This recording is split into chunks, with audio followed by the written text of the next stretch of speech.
So it's the same principle whether you're trying to expand your business to be the next Amazon, whether you're trying to exit your business.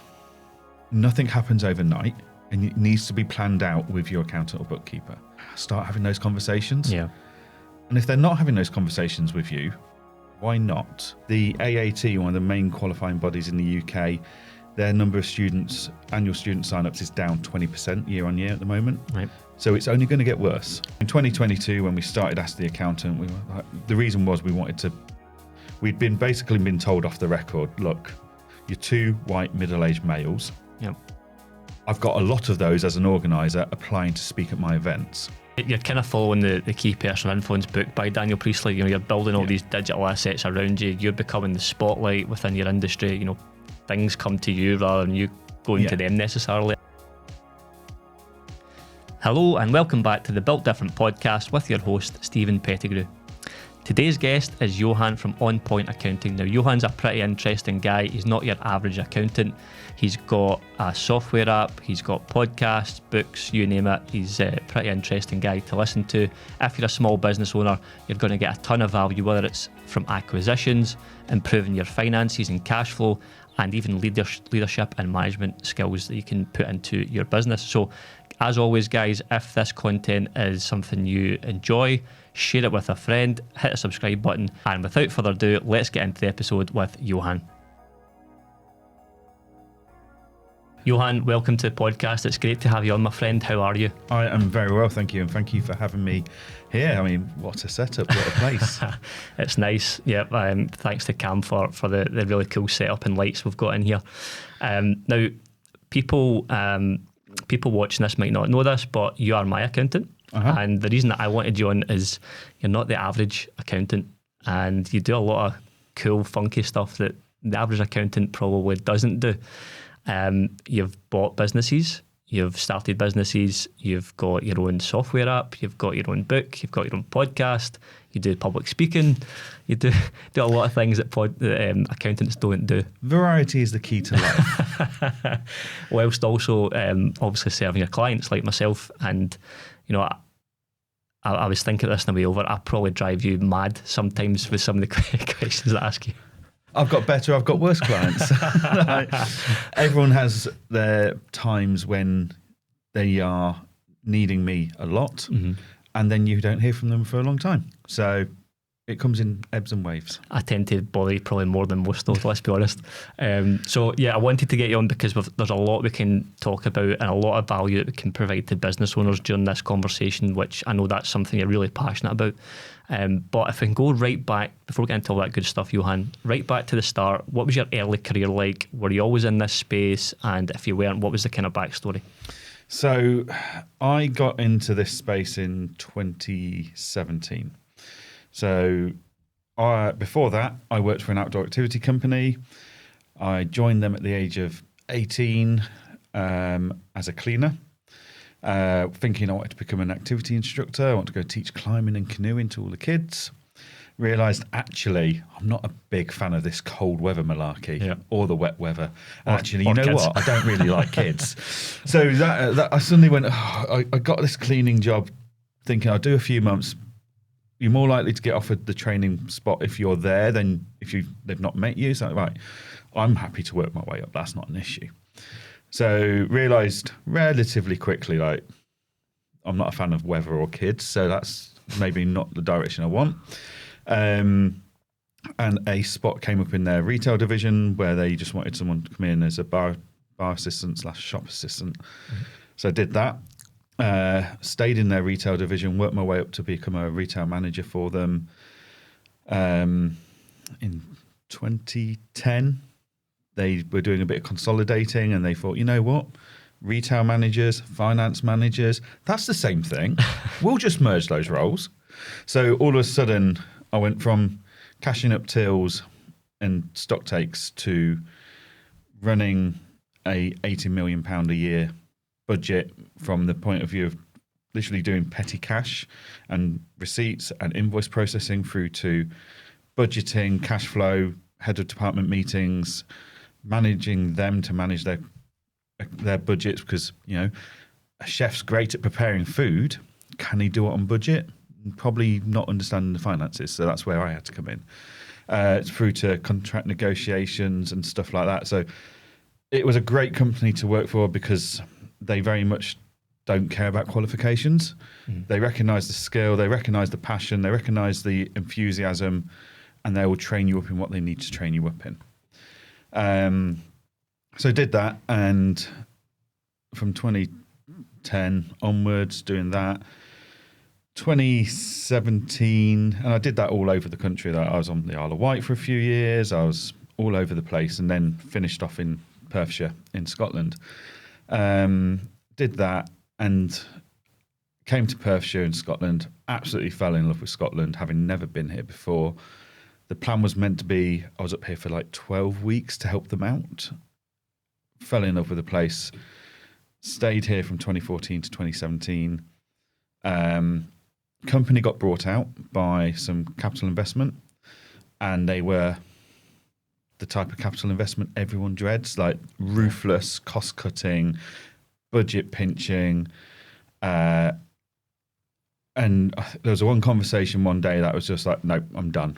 I'm not doing this. It goes against my own ethics and morals. So teaching kids outdoor activities, the company had always strived to, regardless of what the rules were, this is our standard.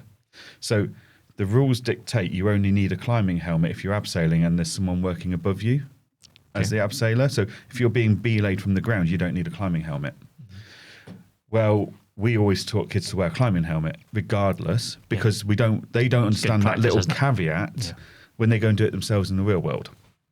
So, but the investors realised they could save themselves like 80 grand a year in new helmets if they didn't provide helmets for abseiling.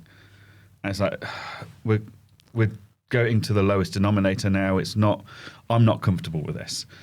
And at that time, pretty much every Friday night, I was out pickling my liver without having to pay for anything, because my friends had gone out and become instructors out in the real world and running their own little businesses, self-employed, and they were too small to get any accountants in the area's interest. Right. So no one was willing to spend time with them for a reasonable amount of money to go, this is what you need to be doing.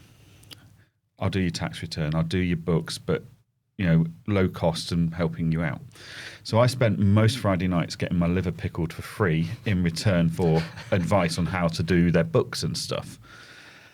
I kind of went, well, if I can pickle a liver, I could probably earn a living out of this. So May 2017, I took on my first client. October 2017, I stepped down to part-time work and put my notice of resignation in. December 2017, I went full-time in my own little business. It was only ever meant to be me and enough to do what I wanted to do. The thing I always said was, and I got this from a book called Big Ideas for Small Businesses, John Lambert, absolute phenomenal book. I still base most of my business decisions on that little book. He always talked about making sure the job was delivering what he wanted, and what he wanted was to be a lazy entrepreneur. He just wanted to maintain the lifestyle he wanted at the time he wanted it. And I absolutely loved that. So my business then and today delivers the lifestyle that I want when I want it. So back then, it was me, the dog, and that was it. I lived in some rented accommodation, which was an absolute steal. I think I paid £400 a month, and that was including my bills, because it was an annex to a holiday accommodation block. All I had to do was, if I got a phone call to say the tap's broken or something, go and fix it and cut the lawn throughout the summer. That was it. It's like easy. So for me, it's like, all I need here is like 15, 20 grand a year income profit, and I can live this life. I can go to the pub each week. I can do what I want. So that's where we started. I'm now married, got a house with a mortgage, live in Edinburgh, which is where my wife's from. So naturally and need a bit more than 20 grand a year. So Wives cost money, don't they? They do, yeah. They get extraordinary. They want to go on holidays and things. I know, terrible, isn't it? But yeah, so like, I met my wife end of 2018. Started going on holidays and stuff, so started growing the business to fulfill those aspirations. That business now looks after, at its peak, we looked after 800 clients. Oh. We now look after 650, and we actually have a bigger team now than we did then. So we had a lot of smaller clients then. We've now got a lot of bigger clients. Yeah. We've still got our smaller clients as a division, but we're less interested in the one-off tax returns and more interested in the long-term working relationships. What other services can you do as a bolt-on? Yeah, exactly. So I'd rather deliver a larger range of service to one person and one company than deliver one service to 20 people. Yep. So yeah, I mean, we still work to make sure small businesses are getting the support they need and that we're accessible. So we've always operated on the principle of our advice is free at the point of requirement, very much like the NHS type thing of, I'll give you all the advice in the world. If you want me to action it for you and you want me to do something, that's when I'm going to charge you. Implementation costs money. Exactly. Whereas if you're happy to go and implement it yourself, based on my advice, then you carry on. Mm-hmm. So yeah, and you know, like it was growing nicely. COVID hit, and we were one of the few firms in the area that actually grew and grew rapidly. You know, we made some ethical decisions. We said, right, we're not charging for furlough. How can I consciously profit out of charging for a service that is guaranteeing someone's food on their family's table? Just wouldn't sit comfortably with me. My team and I would open our diaries up on a Friday night when Boris and Sunak would stand there and tell us all these great things they're going to do. And that would come out at 6 o'clock on a Friday night? And you think, oh God. What next? Yeah, like 6 o'clock on a Friday night, great time to tell us. Yep. So then we would open our diaries up, and literally most Friday nights that would happen, my last call and email would be around 1 o'clock the next morning. And we'd just go, look, guys, we get you've got questions. There's 15-minute slots between 7 p.m. and 1 a.m. Book in. If it's late, I'm really sorry, but that's just demand. And we did all of that free of charge because I figured I could either make a bit of money here, and like accountants were out there making a lot of money out of cash flow because that's what you needed to get your COVID loan. So do I make £100 or £500 out of this one thing? Most people go, actually, I'll do it myself, so I don't make the money anyway. The ones that do it will resent me from charging them when at this critical point. Whereas if I do all this support for free, I get them through it. They will survive and be my clients with goodwill for that very, very long term. Like infinite game mindset, like £500 in my bank now or £5,000 over the next 4 years. I know which one's better. And you'll get referrals from that client. Grow phenomenal. Yep. Yeah. So that pushed us through to 2020, end of 2020, kind of, we made our first acquisition. Mm-hmm. So this is the good stuff. Let's hear it. This is it, yeah. So Vicky came to me, who I knew through a networking group online. I said, Johan, I can't do this self-employed malarkey anymore. Will you just look after my clients? Can I just refer them to you? I need to go and find a real job. So, actually, Vicky, I need a bookkeeper. I can't quite afford a new bookkeeper yet, but with your clients, I could.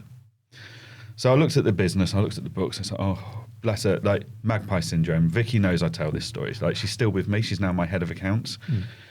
Absolute magpie syndrome. Every single bit of software out there signed up for. Every business coach out there signed up for. So once I ripped out all of the stuff you didn't need, it's okay. Then I looked at the balance sheet and oh my God, she's up to her eyeballs in loans. So I just said to her, look, if you're just going to give me the clients, like what about all this loans? Oh, I'm just going to have to pay it out of my PAYE. I'll just settle it gradually. It's like, right, okay, I'm not having that. So I made her an offer. I brought her business offer for £1. Took on all her debts, took on all her clients, and gave her full-time salaried pay job as a bookkeeper, slightly exceeding what she'd asked for. She's still with me. 80% of her clients is still with us. She's now my head of accounts and my head of payroll. She's a multi-talented lady. She is great. I mean, the mortgage you're helping me with recently, she was sorting that out for me at 9 o'clock one night on a Friday, I think.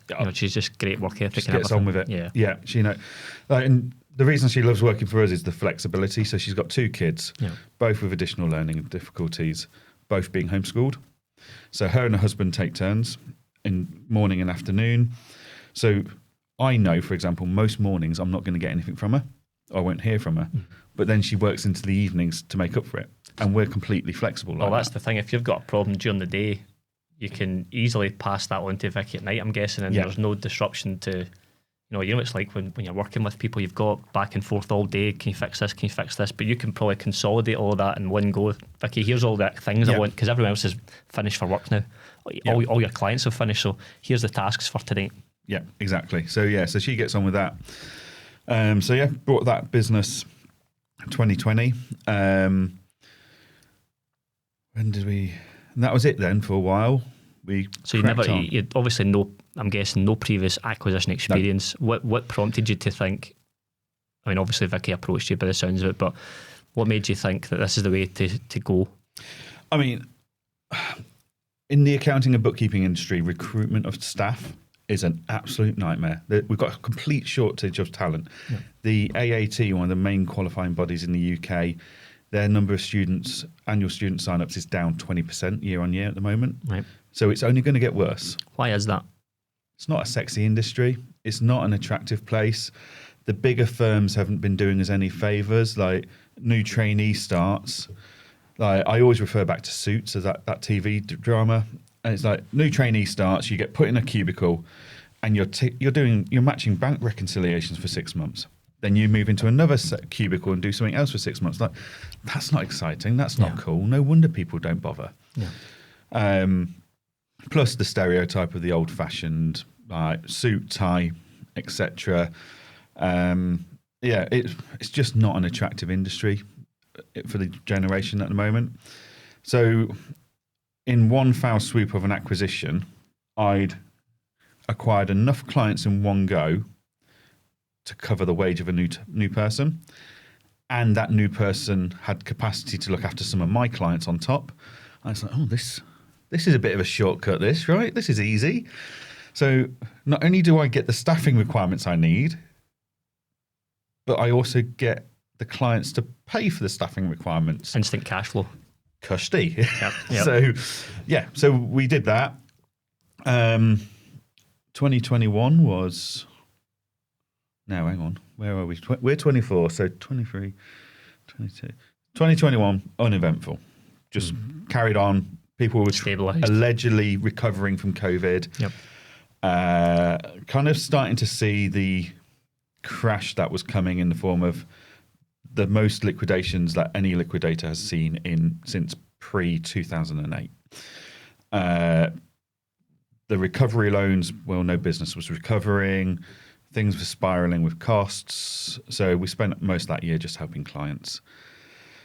2022, August 2022, we decided, we got approached by someone else that had been introduced to us and knew we'd brought a business, and she was having some health challenges and actually just fed up with the business and fed up with day-to-day of the industry. So she wanted out of that. So we brought her business based in Sheffield. So I'm in Edinburgh. My main office was at the time in Dunkeld, which is an hour and a half north of Edinburgh for those that aren't aware. Vicky's business was in Hemel Hempstead, so that went virtual straight away. And we brought a business in Sheffield in 2022, August 2022. That had to be done sharpish. The seller was going in for surgery, so contacted me first week of August or something, going in for surgery, second week of September. Right. So we had to do the deal and hand over in that time. So we did. We made the offer. 14 days later, the business was ours. 2 weeks after that, she went into surgery and left the business. And again, that was tougher because it was virtual and no one was really staying on from the business of a senior level. Probably forces you at that point to be virtual no matter what yourself, doesn't it? COVID had already, we were virtual before we hit COVID. So we weren't trying to work out who is and isn't allowed in the office to go and get the filing cabinet because everything was virtual for us anyway. But trying to modernize a traditional firm into virtual was bloody hard work, and I won't do it again. Did that in August. In October 2022, September 2022, just done this acquisition. I was in London for an event with QuickBooks, and a guy called Andy Wainwright approached me. This guy had been trying to get into my diary for a good few months now. I've got this software I want to show you. So, oh God, not another accountant with a crackpot software. Oh, Jesus. Anyway, we had a couple of pints, and in the process, he managed to put a booking into my diary. So I looked at this software. Actually, bloody hell, you've got something here. And he wanted me to come in and do certain aspects of it and functionality like pricing calculators and stuff. It's like, yeah, absolutely fine. I've already done it on Excel, so it's not an issue. So we launched in October 22. We went public with Engager.app, or Client Engager as it was known back then, practice management tool for accountants and bookkeepers. That is now servicing as a practice management tool to over 1,100 paying firms. About 100 firms a month trial it, and 48% sign up every month. So rapidly growing. So that is now doing ridiculously well. I'm now at the point, so at that point, like, it was just me, Andy, Peter, the developer. So we're just doing all the demos and stuff. Plus I've got a great team doing my accountants, clients and stuff. But I'm still looking after a client portfolio myself. And things were starting to settle down in the firm. They were getting nice and comfortable. Engager was kind of going up and up and up. August 2023, someone approached me and said, I hear you brought so-and-so's business. Yeah, I did. They say nothing but good things. So, okay. I'm planning to exit my business in 3 to 5 years' time. Would you give me some advice? Could we have a phone call? So, yeah, of course we can. No problems at all. And we had that call and we went through things, and it was meant to only ever be an advisory call of start getting this stuff ready and then you'll be more attractive to sellers. That day she sent me her accounts over and I had to look at them. I made an offer that night, unsolicited, shall we say. Made her an offer that night. We did the deal 2 weeks later. So was it just because the business looked fantastic from what you'd seen? Was that the reason you're like, I need to high offer? Staffing levels again, right? Capacity for more clients, very high value clients with relatively low effort.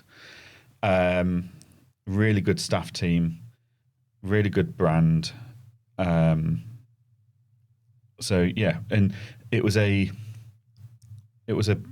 branch into industries that we aren't covering. So they had a really good rep in hair and beauty. Funnily enough, not something I'm particularly experienced in. Same here. I can't say when I last went to a hairdresser, but I think it was before I started working for that first job. So we started, okay, we'll diversify because you just don't know what's going to, which industries are and aren't going to peak and trough, and the more industries you've got, the more chance you've got of surviving anything that happens. So did that deal, and then I spent a year embedding them in. I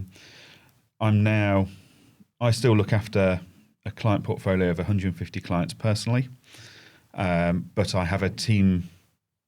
So I've got Jade, my operations manager, and Vicky, my head of accounts. They pretty much look after the day-to-day stuff for me. I've got Marie, who came over with the acquisition in 23. She looks after that kind of subset for me. And then underneath each client manager, we have a team of a bookkeeper and a trainee bookkeeper, 1 or 2, depending on the client portfolio size. So in theory, I've got a payroll team doing all my payroll. I've got an accounts team doing all my accounts and everyone else's accounts. And then I've got a dedicated bookkeeping team doing my client's bookkeeping. So in theory, I just come in, do the client meetings, do the client calls. Do the strategy stuff. Yep. And then spend the rest of my time with Engager. So, I look after 150 clients, but I only spend about 20% of my time in the firm now. And the rest of my time is in Engager, growing that. That's now got a team of 5 or 6 of us full time, growing rapidly. The beauty of having software, again, not had a software business myself, but knowing what other people do with them, its reach is global, isn't it? Yeah. And it pays you whilst you sleep.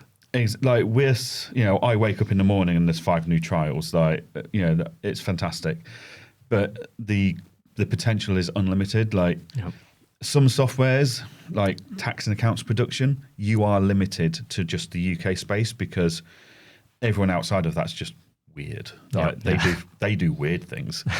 Practice management, well, it don't really matter how your tax system works. Ultimately, there's going to be a tax filing deadline. So for us, yes, we're only focused on the UK. However, there are already discussions of how do we break into Ireland. I mean, we've already got a foothold there, but how do we make a better product for Ireland? How do we break into Canada, America, Australia, New Zealand? Yep. Like all the leading lights in the accounting technology world. That could go anywhere in theory. The crazy thing with that, so there's a guy in marketing that I follow. Some people listening to this might know him, Daniel Priestley. Yep. And he's got ScoreApp as his software company. And I was listening to him, I think it was Dubai. He was speaking, it was Dubai or London.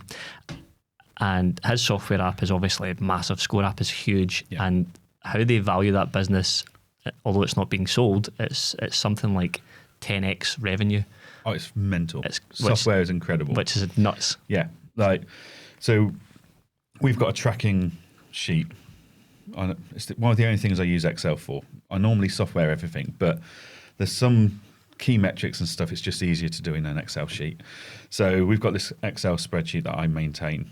And one of the lines is annual revenue. And then the next line is 10 times annual revenue. The next line is 25 times annual revenue, because we know softwares go for between 10 and 25 times multipliers in the accounting space. Yep. So it's like, we always go. The amazing thing with that as well, as you're scaling that, you don't need to hire necessarily other people to run it. I guess it just infinitely grows. That curve just keeps growing. Yeah, I mean, we're putting a lot of investment into our development because we've still got a few points we want to make. So in the accounting software world, it's been very much dominated by capital investment, profiteering, wasting money, pretending we listen to users and we don't. So we're out to make a few points that, A, you don't need to charge through the nose for things, and you can make software affordable at day one of the journey of an accounting or bookkeeping firm, not day 500. B, that the best people to tell you what you should be doing on your roadmap is your user, not the developer who gets an idea and gets a bit giddy. Yeah. We're still making a lot of points and making a lot of ripples in the market there.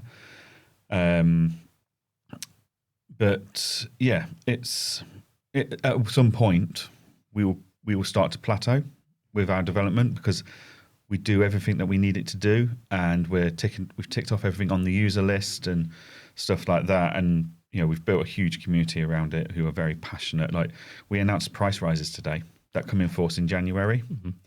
We've got people thanking us for putting the price up. Okay. We've got people saying it's about time you put your prices up.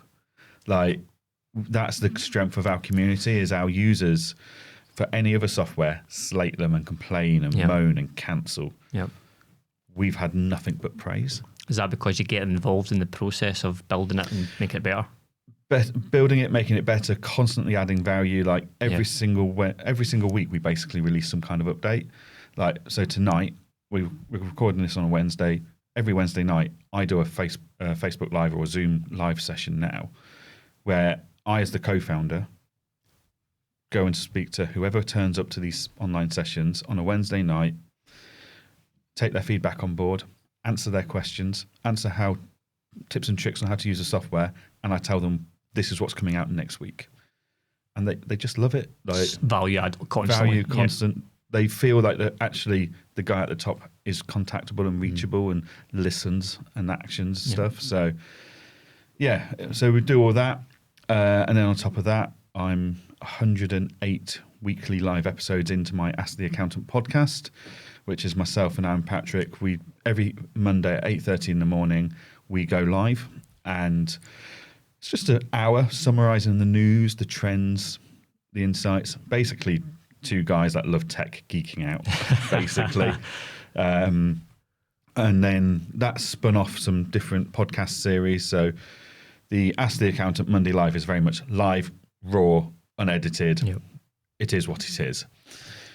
But then we said, we'd love to interview some people. It's like, well, you can't really do that live. People like to get approvals of what they've said and stuff. So, well, how do we do that? It's like, well, we'd quite like it to be a couple of guys around the table having a chat in the pub. So we now do Ask the Accountant. We've got cool friends. We record a series at a time, and we record that in the Brewdog podcast studio at Brewdog Waterloo. And it's literally me, Aaron, our guest, a pint, glass of wine, whatever it is, chatting and putting the world to rights and learning more about them.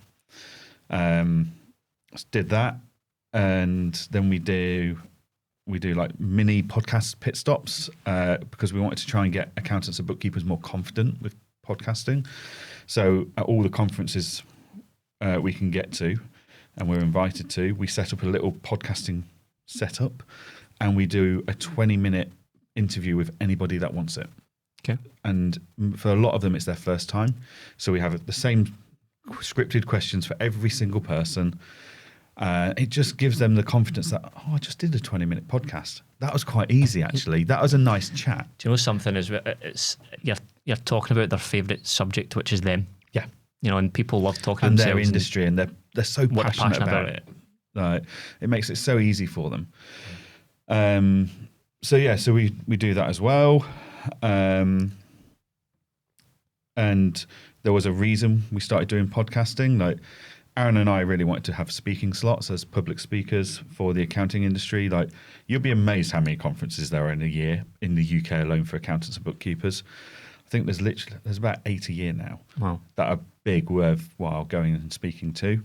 So in 2022, when we started Ask the Accountant, the reason was we'd been told off the record, look, you're two white middle-aged males. Yep. I've got a lot of those as an organizer applying to speak at my events. We're trying to get the diversity thing there. We're trying to get younger people.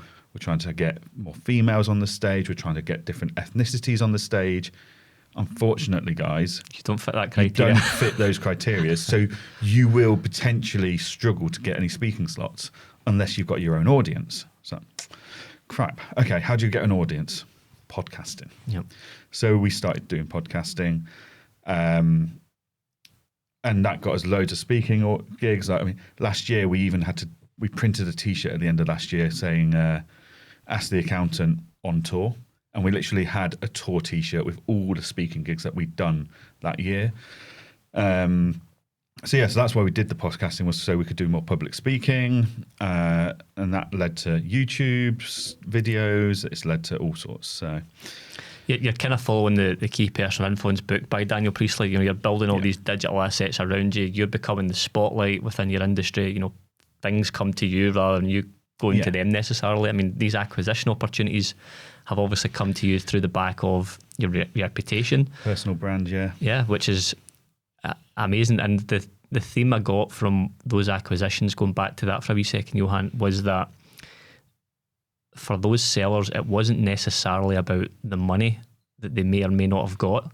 It was relieving some stress. Maybe they'd started a business, and some people aren't cut out to be a business owner. Yeah. They just wanted a release from that, and you were able to structure a package, structure a deal that ticked those boxes, but also didn't put you, I'm guessing, financially at risk either. Yeah. Is that Yeah. fair? So like the first deal, Vicky, who is an absolutely incredible bookkeeper and accountant, absolutely no two doubts about that. Running her own business wasn't for her. So that was the solution her solution was to go and get a real job. And I say real job just because that's what she called it. Yep. But so she wanted to go and get a full-time secure job. So we could offer her that while taking her clients on. So it was a bit of a continuation for her, which she loved. The next one was very much I need to get out, my mental health, my physical health. Also, COVID's kind of destroyed all my love for this industry. Well, not the industry, because she still is in the industry. She's a coach and a fantastic one at that. But she wanted out of the firm to go and try new things. And so she did that. The third one, she's also a coach in the industry and was beforehand. Has got a huge, she's just back from speaking in Canada. Her following is phenomenal. But she couldn't run the bookkeeping practice and the coaching side of things without one being impacted to the other. Also, she's a very self-aware person. So she recognized she'd reached the limit of her skill set for leadership and management. Right. And she had to make a choice. She either had to go and retrain to a certain degree to become a better leader and manager for her team in her firm, or find someone that had that skill set to take over.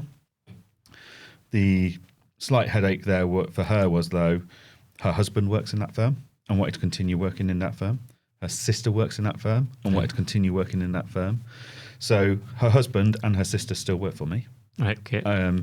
She managed to get out and go carry on and grow this huge coaching thing that she's doing, and she's absolutely smashing it there. I see her at pretty much every event. We have a good catch up and stuff. But yeah, so for her, it was her staff team needed to be looked after because they were literally family. But she had all these opportunities she didn't have time for. And she recognized that she needed someone with more leadership and management skills.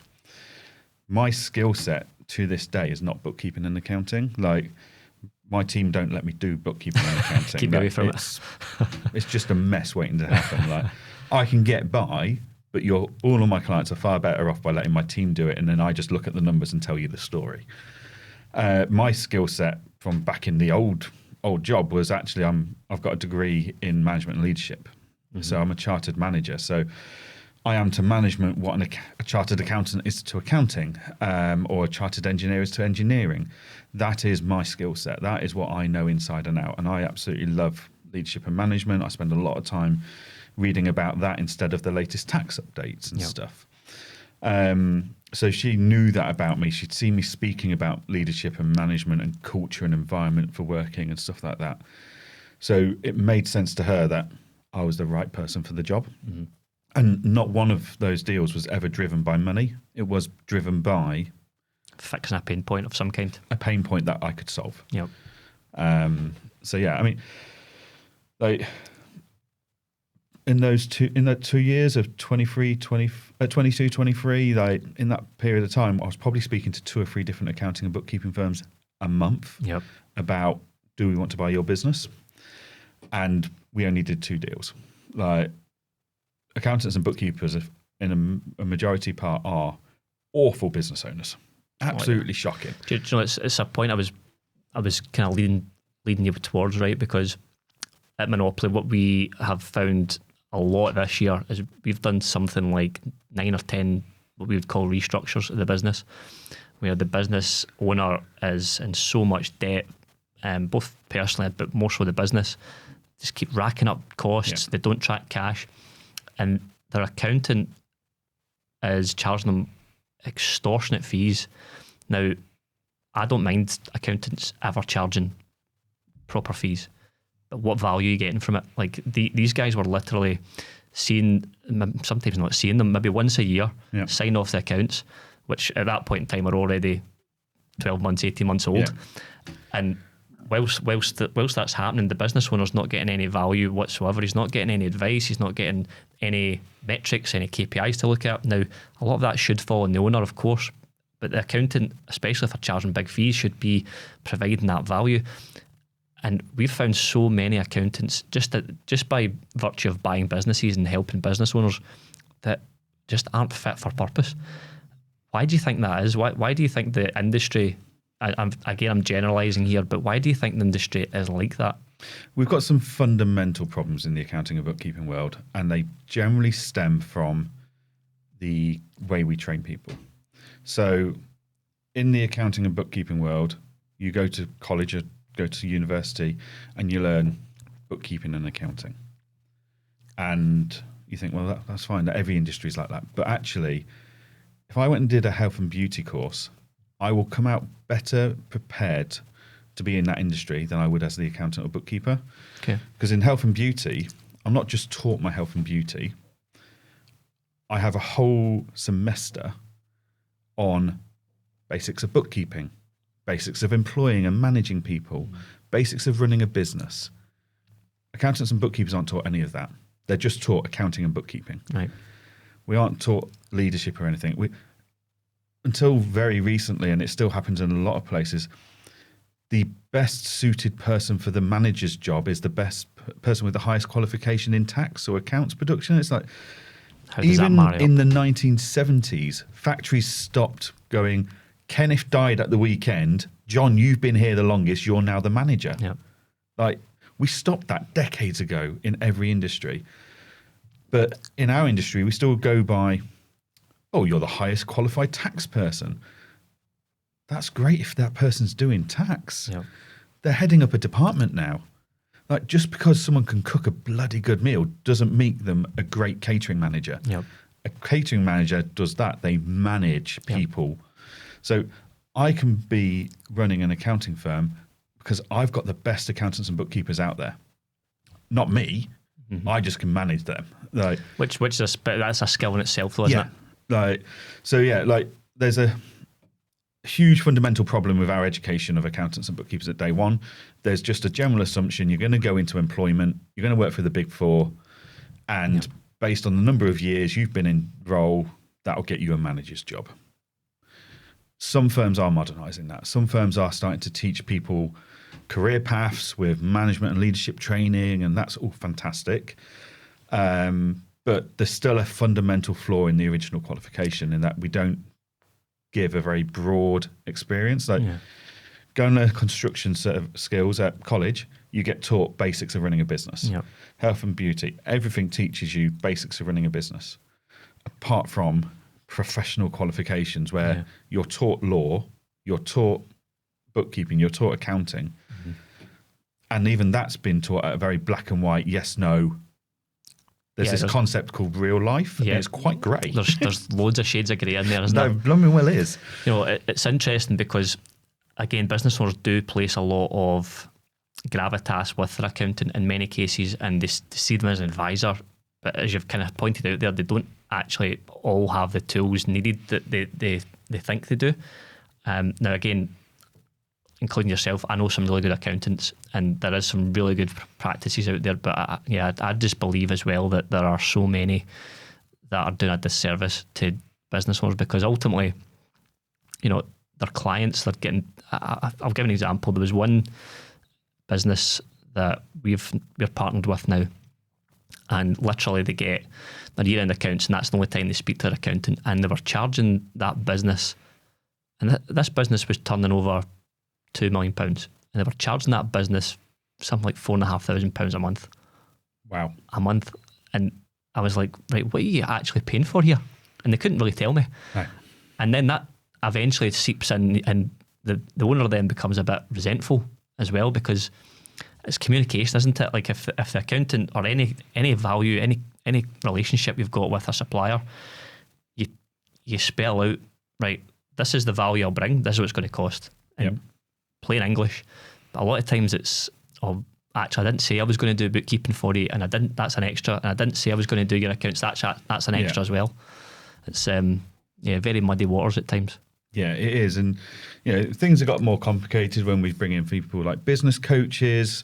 They automatically have more trust and with their clients than accountants and bookkeepers do. And whilst the business coaches might have a lot of experience in a lot of areas, their understanding of the numbers and our understanding of two different things. Yep. And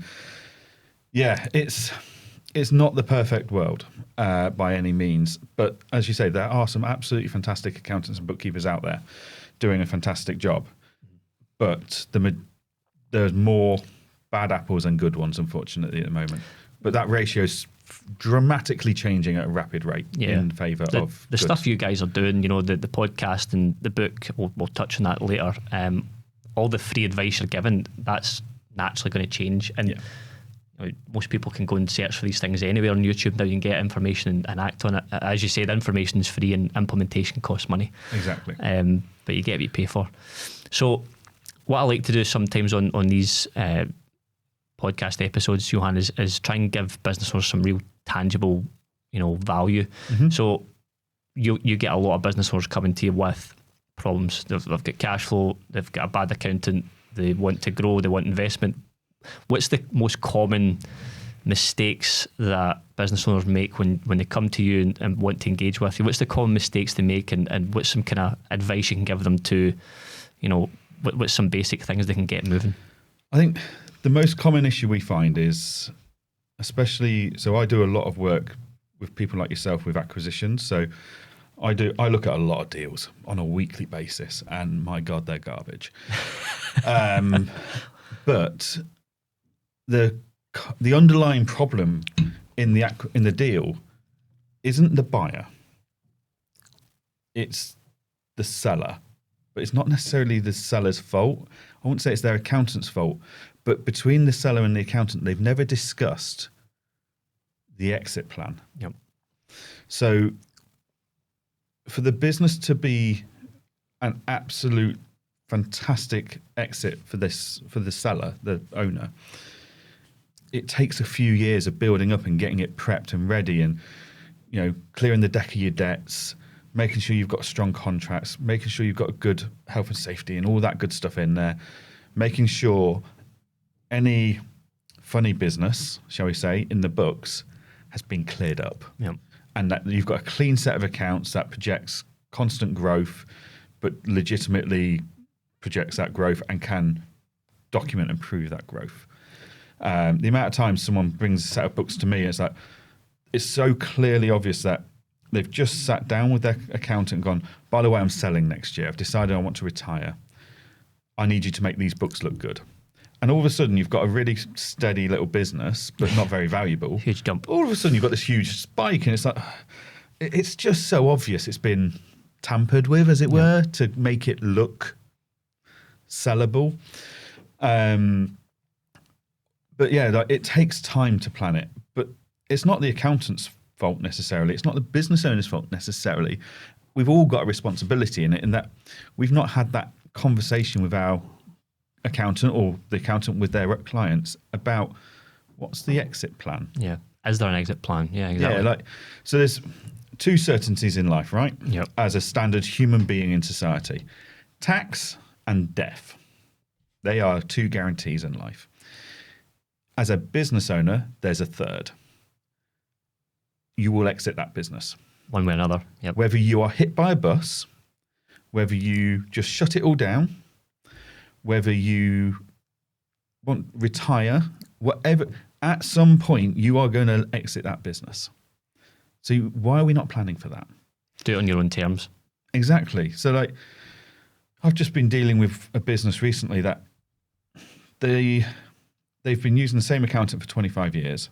Their systems are very archaic, 25 years in the process, and it's quite obvious. They started small, they grew, and they've kind of been running it as a small little business still. The wife's been doing the books, and that's part of her office role and stuff. But the accountant's given her year-end information every year to adjust the books with, never been done. They came to sell the business. to be fair, it was a bloody good business. But they didn't have a clue what they had on their hands. Yeah. And they thought it was a far better position than it actually was. But also, like, there was £750,000 worth of money moving around each year to avoid tax. Yep. And all of a sudden, that's just landed on them during completion accounts.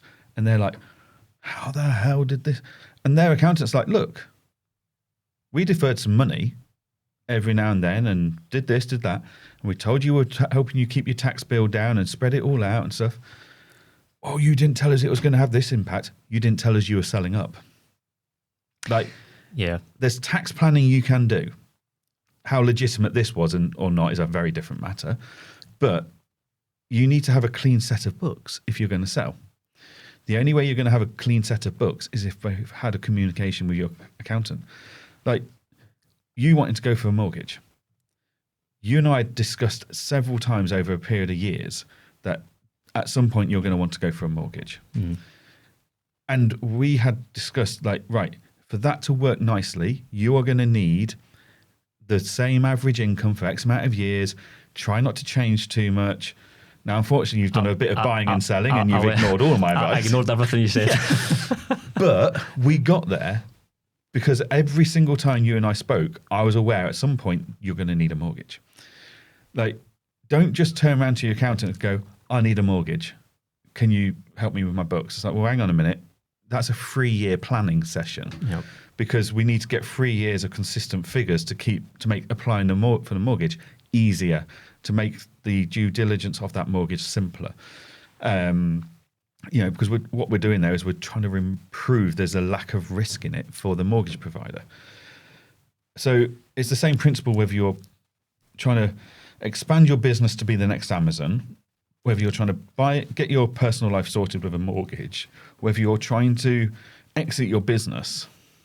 Nothing happens overnight, and it needs to be planned out with your accountant or bookkeeper. So regardless of who your accountant and bookkeeper is, start having those conversations. Yeah. And if they're not having those conversations with you, why not? Is it because you're only paying £200 for a personal tax return? Well, then you're going to have to pay them more. Are you paying $4,500 a month for nothing? Yeah. Well, actually challenge them on that and ask them to justify their value. And, it's not difficult. Shop around, get some quotes. Yep. And just see, am I getting fair value for money here? The point you're making about tax, like most business owners listening to this want to naturally minimise their tax, right? Obviously, no one likes paying the tax, man. Nobody likes it. But you're right, mate, to say the flip side of that is when you're asking your accountant to minimise the tax on your accounts, however way you want to do that, it does have an impact on what a buyer will eventually pay down the line. When I look at a business, most people looking at a business, they'll look at the profits, they'll apply a multiple, they'll maybe look at the net asset position as well on top of that. But if you're showing a loss or breaking even, it's very hard for you to demonstrate that. Of course you can demonstrate it in different ways, but simply speaking, if you look at the accounts that's not showing a profit, no one's going to pay a premium for that. Yeah. Brokers are the best at this because they always talk about adjusted EBITDA, which is just fucking nonsense. Brokers are fantastic. I've never met anyone that lies to a client the same level as a broker. Yep. Like, literally, they will tell that client whatever they think that client wants to hear to get them on the books. Yep. And when they can't sell it over a period of 5 years, it's everyone else's fault apart from the broker who's just simply overvalued the business that no one would ever pay for.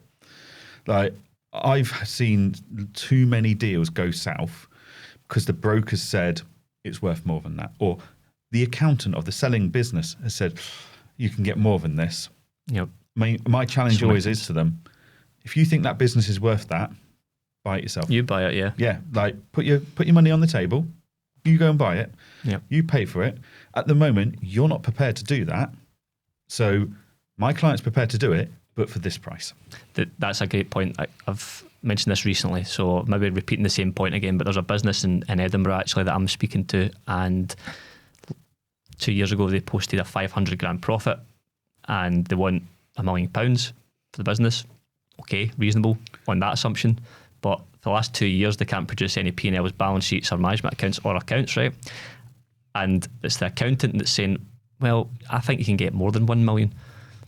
Well, I don't think you can, because you're the accountant that's getting paid a big amount of money. You can't even produce P&L's balance Basic sheets, records. anything for this client to present to a buyer like us.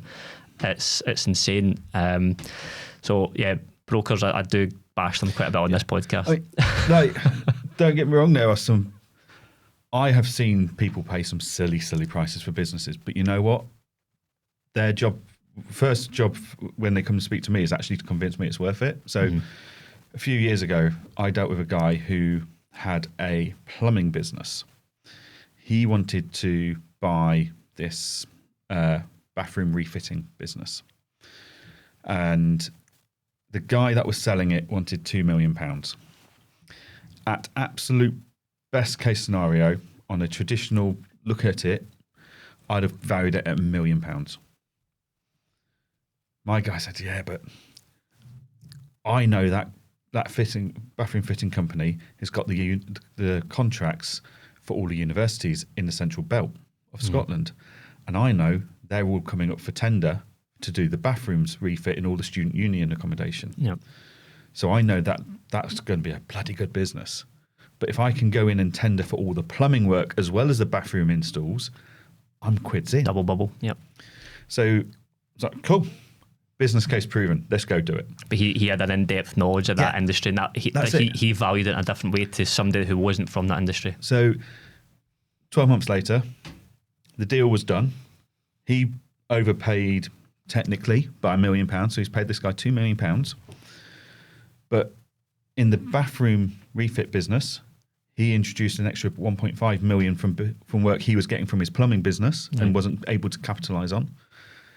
His plumbing business got £4 million in that 12 months from work from the bathroom fitting business. Wow. So he spent 2 million, got all the money from the bathroom fitting business, all the money from his plumbing business, plus 5.5 million. Yeah. That's a good £2 million investment by anyone's standards. Yeah. So like, you can overpay, or what looks like as a perception of overpaying, and it's fine as long as it's a viable deal. As long as you've protected your downside risk on all these deals. Yeah.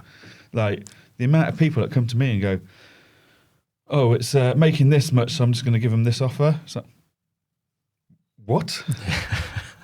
Where's the cash flow coming to pay for this? Yeah. Oh, well, I'm going to borrow the money. It's like, yeah, cool. You've got to pay it back. Oh, yeah. I was like, there's no positive cash flow in the business at the moment as it is. So how the hell are you going to pay back the loan? It's very vogue just now buying businesses. Like you and I both know some people out there that are selling courses who maybe haven't done too much in the space or have failed in a big way. And it's fine to fail, but you've got to have some wins as well somewhere. Yeah. The thing with your firm, Johan, and you specifically, you're able to help business acquirers with I think it's Armalytics, is that right? Yeah. And a few other bits of software you've got that can really help them with the due diligence process. Yeah, we probably go into a less traditional financial due diligence process than most, where I do not care about a set of accounts. That's one of the last things I look at. Like profit, profit is king is complete and utter crap. Like cash flow. Cash flow is the blood to any business. Doesn't matter if your accounts say you've made £1 million profit. If you've not got any money in the bank to pay the bills, you're screwed. It doesn't matter if you've just sent £1 million worth of invoices out. Until they're paid, they are pretty much worthless. Yep. Like the only way I'm going to pay my team's wages is by cash coming into the business. Yep. The only way I do that is by making sales and getting that money in. So giving someone 180 days payment terms doesn't make any sense. No.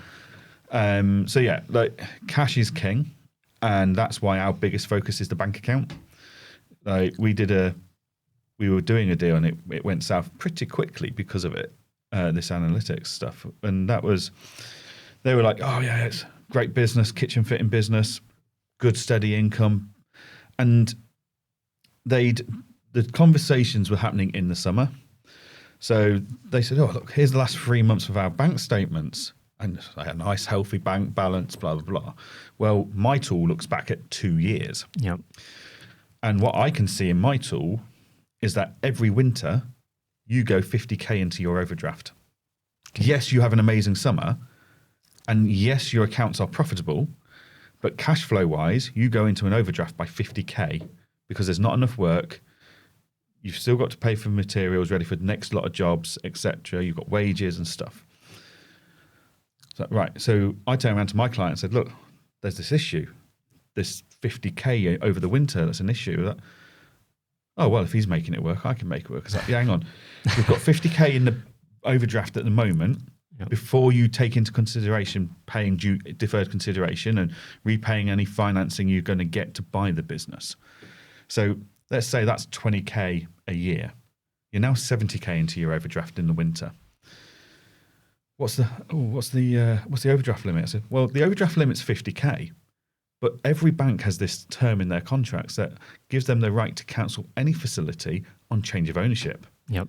Which means you're going to have to reapply for the overdraft and hope they give you, in this case, a 70K overdraft. I said, what's your credit rating like? Oh, well, it's not good. So, right, okay. Have you got any property they can secure this against? Well, why would they secure it against my property? Well, the limited company's not got any assets to secure it against. They're going to want some kind of security for giving you that overdraft. Yeah, they're not going to do it just for a laugh. No, that's it. Like, oh, he seems like a nice guy. I'm sure he'll pay us back. Yeah. So all of a sudden he went, well, that's not a viable business then. Ding, ding, ding. No, it is not. And the thing that people forget as well is small business owners tend to do the job of 3 people. Yes. For the salary of 1 or half a person. For a salary of £12,500 a year, yep. I tend to find. Yep. And that is that's one of the next things we always say is, right, what roles is this person doing? Oh, they're doing this, they're doing that, they're doing that. It's like, right, so are you buying a business to give yourself a job, or are you buying a business to sit back and enjoy it? I want to sit back and enjoy it. Right. So we now need to add £90,000 a year to the costs to replace that owner because he's doing 3 people's jobs. Yep. Well, how's he doing that? It's like, well, he's obviously working nights and weekends and stuff like that, which any business owner does, and that's fine, but that devalues the business. Mm. So, yeah, like that's often one that if you go in and you meet an owner, and if you witness, the best test for this I've ever found is if you ever witness their staff going up to them saying, oh, so-and-so has asked me about this. Where can I go find this information? They turn out, I don't know. You know that business owner is checked out, retired. Yep. You don't need to replace them because they don't know what's going on a day-to-day basis. Like if they're popping in once a week to check how things are on the way to the golf course, fantastic. But whereas if their phone's going every 5 minutes, yes, what do I do about this? What do I do about that? That's a big, big problem. Big problem. Yeah. Yep. Because just like buying a business, you are going to be buying. You've basically bought yourself a job for the first 3 months of constant overseeing it, upgrading processes, whatever it is. You need to be available for 3 months to do that. Or you need to be bringing in a general manager or someone that's got the authority to do it for you. But they aren't cheap. No, definitely not. So, Johan, we've covered quite a lot of ground, actually. I'm just looking at the clock here. We've covered quite a lot of ground in an hour. That was a really quick hour. I wanted to finish off by giving you a bit of a chance to plug some of your stuff, because you've mentioned a few things here, but you just this week released a book, haven't you? Yes, so I've done a book for Accountants and Bookkeepers. So one of the things I've found in my work at Engager.app is I spend a lot of time talking to people about pricing. And there's been a lot of pricing gurus in our industry who have basically been preaching, you need to do it this way, or it's wrong. I'm very much of a different mindset. I think that if you want to charge hourly for your pricing from the 1950s, then you charge hourly. That good on you. Yeah. Like, you do what works for you and your clients, because not everything's going to work for everybody. If you want to charge fixed rates, not a problem. Here's some different ideas of how to price on that. If you want to do value pricing, not an issue. So I'm very much a case of, look, you choose how you want to price your clients. I'm not here to tell you how to price it. What I will tell you is I've got Client Engager, and that's got a great pricing calculator built in for free to help you price and set out. But you need to tell it's like a calculator on your desk. You need to punch in the numbers so it can work out the equation. Yeah. So a lot of people are like, oh, there's lots of, I've read so-and-so's book and I've read this book, I've watched this webinar, I've been to this speaking session, and it's all theoretical. It's all, you should be charging flat rates instead of hourly. You're wrong if you're charging hourly, or this is how I charge obscene amounts of money per month and do very little. And do nothing. So it's all that kind of stuff. So back 3 or 4 months ago, I did like a 30-page PDF guide as a free downloadable guide for our users, just to go, look, I've seen what all these other firms are doing. So I've combined that information. Ultimately, accountants and bookkeepers would like someone to go, you need to charge this price for that job. No one can do that in the UK because we've got anti-competitive laws and stuff. So, you wouldn't accept Asda, Morrisons and Tesco agreeing to charge the same, everyone charging the same. So we've got to be careful.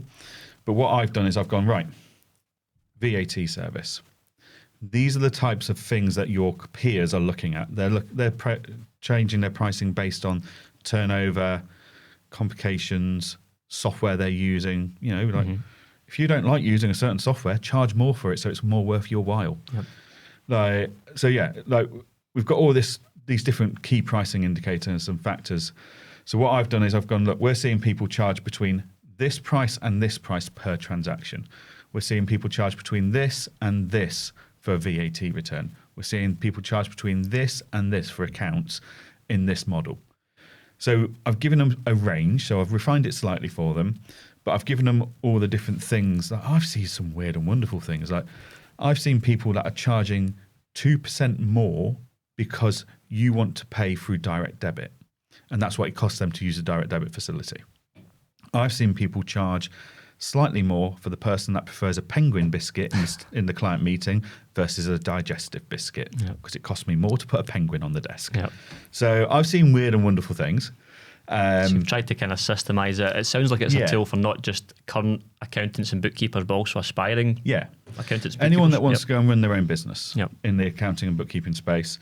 So I did this PDF guide, 30 pages, a couple of thousand words, lots of tables, not an issue.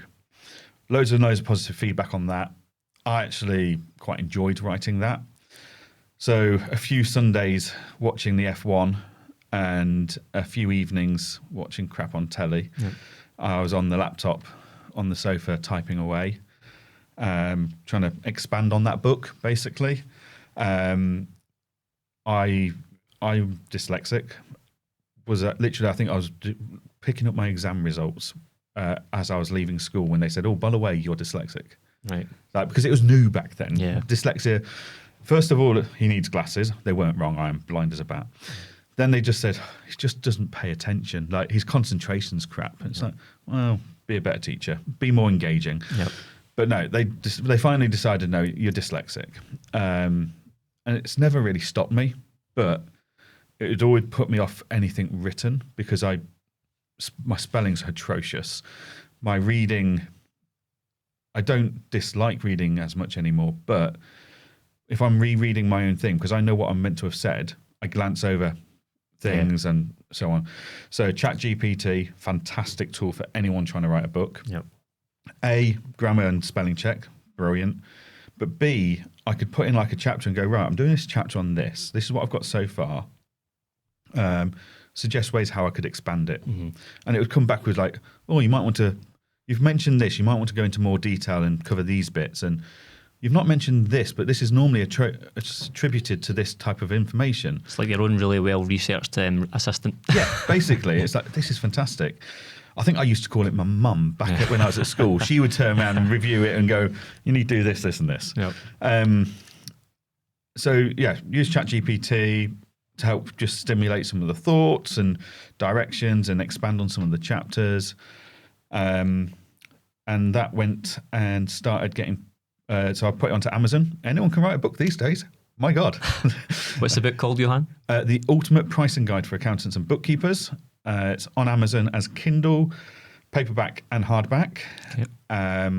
And it, as of 3 days ago, is the best-selling book on Amazon for business, accounting and finance section at the moment. Wow.